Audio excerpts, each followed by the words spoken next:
Hey guys, what's up? It's me here. I've noticed that a lot of you have had questions about theorems and how they're made, so this video is a Q&A where I respond to your questions.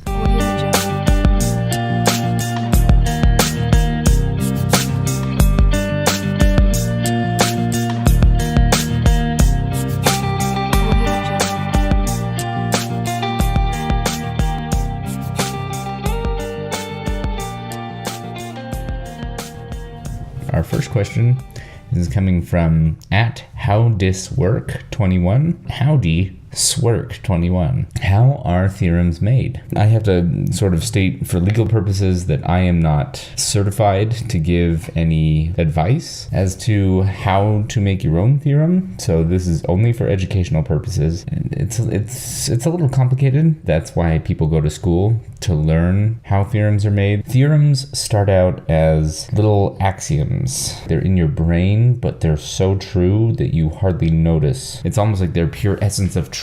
These axioms will start coming together and they'll interact. And as soon as that happens, these axioms start creating these definitions. And what happens, you could say, they begin to weave themselves together into the beginnings of what we might call a proposition. And these propositions are kind of like mini theorems. They are like proto-theorems, you could say. When the propositions are big enough and they're supplied with a proof, that's when a theorem is born. So hopefully that answered your question.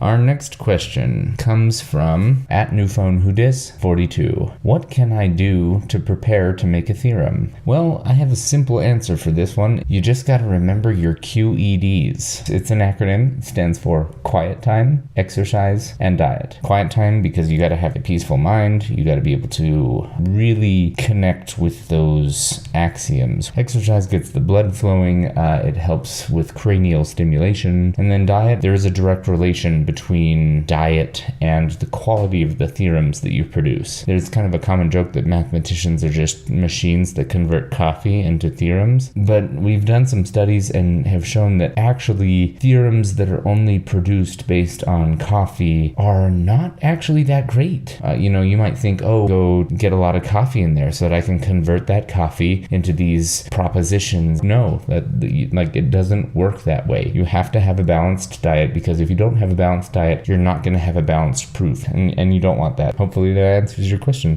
Our next question comes from @brainhurts440. Is now a good time to bring a theorem into this world? Listen, people are talking a lot these days about rising tuition costs. It gets to be really expensive. A lot of people think making a theorem is really going to put me behind in the world. Having to dedicate a lot of time into making this theorem to be the best that it can be, those are time-intensive activities. You may have even heard rumors that things like big data and artificial intelligence promise to create theorems without any help from humans. And so you might be thinking, well, then, what's the point? Some of you might recognize, oh no, I do want to create a theorem, but maybe not right now. The economy is just not quite where I'd like it to be. But it turns out that, a lot of these concerns shouldn't stop you from making a theorem. There's no wrong time to have a theorem. These are largely overblown concerns. People find that after they make the theorem, they're much happier, and it's not going to set you back in your other activities. This next question comes from @nastybaby.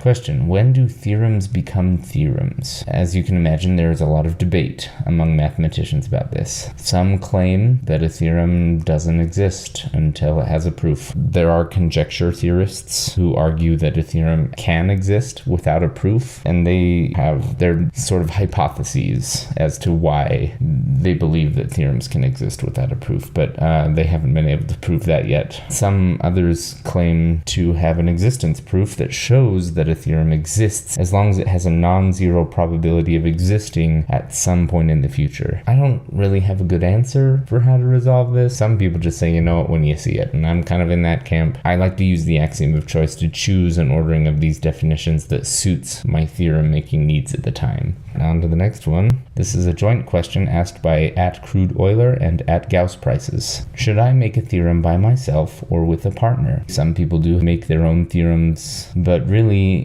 making a theorem is a big responsibility, and so it requires multiple people to bring it about. So typically theorems are made with at least 2 people, sometimes even 3 or 4 or even 5 who are involved in the making, or might come in at some point in the creation process. If you choose to make a theorem with others, I recommend talking about theorem names at the beginning. You don't want to get into making a theorem, only to find out that, somebody wanted to, they want to name it after, a description of what the theorem's about. So you have these kind of non-traditionalist theorem naming people out there, and that can cause some tension, and it really interferes with the ability to create and work on the theorem together. If you are new to theorem making, I recommend doing it with a partner who is experienced. It'll at least help you enjoy the process.